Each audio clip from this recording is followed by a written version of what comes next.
Bem-vindo ao nosso canal, o Metabolismo do Estilo de Vida. Esse é um projeto que a gente idealizou para eu tentar explicar como a medicina do estilo de vida afeta nossas moléculas. E assim a gente conseguir interagir com essa biologia e ter uma vida mais longa, mais saudável e melhor. Vamos lá? Nós somos compostos por 37,2 trilhões de células. Esses dois autores, Sander e Fuchs, eles contaram essas células e esse é o número estimado para uma pessoa do sexo masculino de mais ou menos 70 quilos. E acontece a mesma coisa em todas essas 37,2 trilhões de células. Não adianta a gente ter tijolo se a gente não tem energia para montar esses tijolos e para juntar um tijolo no outro.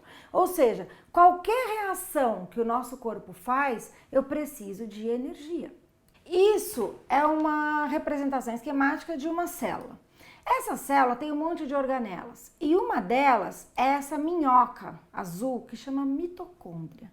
E é na mitocôndria que a gente vai produzir toda a energia que a gente precisa. A mitocôndria é uma organela que ela tem duas membranas, ela tem uma membrana externa e ela tem uma membrana interna. E aí como que funciona? O nosso combustível é a glicose. A glicose, ela tem que entrar dentro da mitocôndria para produzir energia. E como que funciona? É uma reação complicada.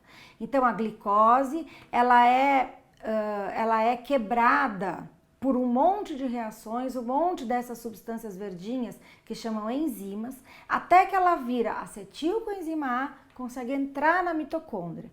Dentro da mitocôndria tem um negócio muito legal que eu não vou entrar muito nesse mérito, mas que é o ciclo de Krebs, que todo mundo lembra lá do segundo colegial, que entrega substâncias para a cadeia transportadora de elétrons. A cadeia transportadora de elétrons é que é a grande usina da nossa energia do nosso corpo. Tudo isso para produzir o ATP. O ATP é a energia que o nosso corpo utiliza. O ATP, ele é fabricado na mitocôndria, transportado para o resto da célula, aonde precisa ser executado alguma função.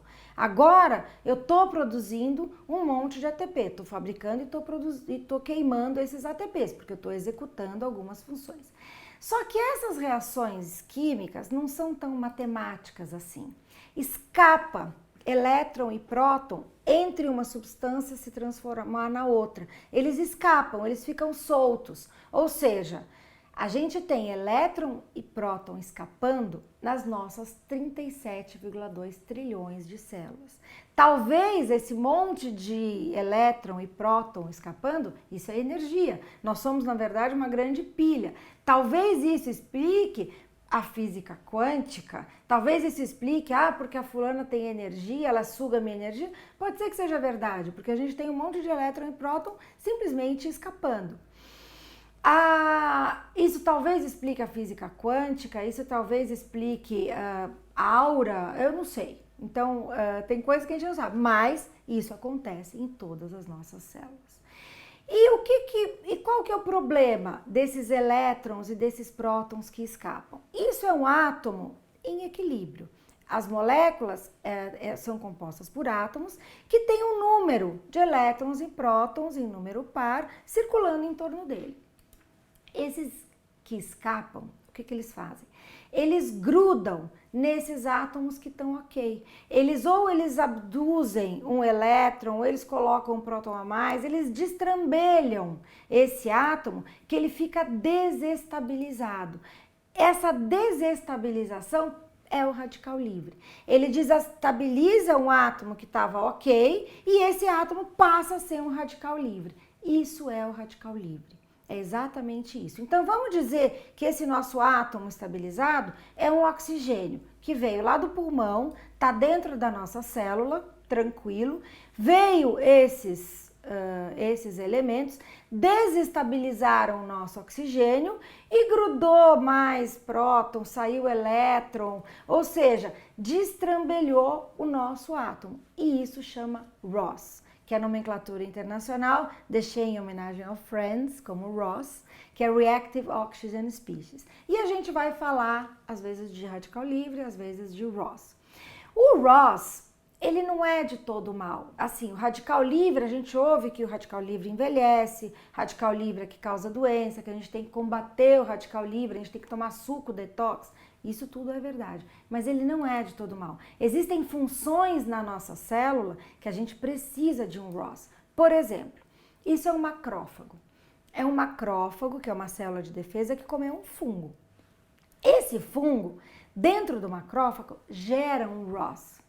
Esse ROS chega lá no DNA e fala, cara, nós comemos um negócio que deu ruim. Esse troço não tá bom. O que o DNA faz? Puxa, então vamos fazer o seguinte, vamos morrer. O DNA produz substâncias que matam a própria célula. Mata a célula, mata o fungo e a gente fica livre daquela infecção. Isso daqui é um macrófago que está sofrendo um processo de apoptose, que é o nome chique para suicídio programado dessa célula. Então essa célula está em apoptose. Qual que é outra função, por exemplo, dos radicais livres? Uma proteína que está sendo produzida de um jeito torto, por exemplo, que daria origem a um câncer, é reconhecida dentro da célula, chega lá no DNA e fala, cara, nós estamos produzindo uma proteína que não está nada boa, essa proteína é muito ruim, essa célula vai ficar muito ruim. O que o DNA faz?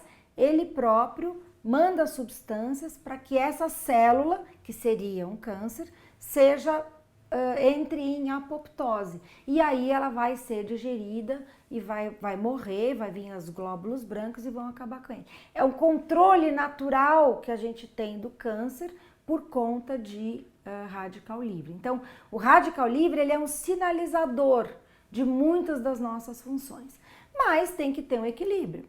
O ROS tem que ser igual ao anti-ROS. Então, o que é o anti-ROS? No início, quando a gente descobriu o ROS, a gente descobriu o radical livre e descobriu que as pessoas doentes tinham muito radical livre. Então, vamos combater os radicais livres. Aí a gente descobriu, por exemplo, que o exercício físico, que tem um metabolismo grande, com aquela escala toda lá da glicose muito acelerado, produz muito radical livre. Vem daí esse negócio, exercício físico envelhece, né? Aí vieram os caras mais espertos e pensaram, pera, como é que o exercício físico faz ROS, faz radical livre, e os caras que fazem exercício vivem mais e melhor? Tem alguma coisa errada. Aí a gente descobriu que a gente tem um sistema anti-radical livre muito potente. Então, como que funciona? Um pouco de ROS estimula o nosso organismo a produzir uma quantidade maior de anti-ROS do que o necessário. Ou seja, o nosso organismo sofre uma agressão, produz um ROS que vai demandar que o organismo mesmo produza um anti-ROS muito maior do que o necessário, para te preparar para uma agressão ainda maior. Por exemplo, um cachorro vira-lata. Cachorro vira-lata, ele tem tanta infecção, ele tem tanta agressão, que ele não vai morrer de infecção. Ele tem muita proteção, ele tem sempre alguém estimulando esse organismo a produzir um sistema de defesa. E essa teoria, vem de Nietzsche. Agora essa aula fica fácil. Vem de Nietzsche, que é aquilo que não me mata, me fortalece. É exatamente isso. Na ciência, essa teoria se chama hormeses. Hoje a hormese está sendo usada em muitos campos. Por exemplo, se você precisa de ajuda, você vai pedir para alguém que não faz nada ou para alguém muito ocupado? Para alguém muito ocupado. Porque essa pessoa, ela resolve tanto problema, ela fabrica tanto ROS resolvendo o problema, que ela é capaz de aguentar muito mais problema.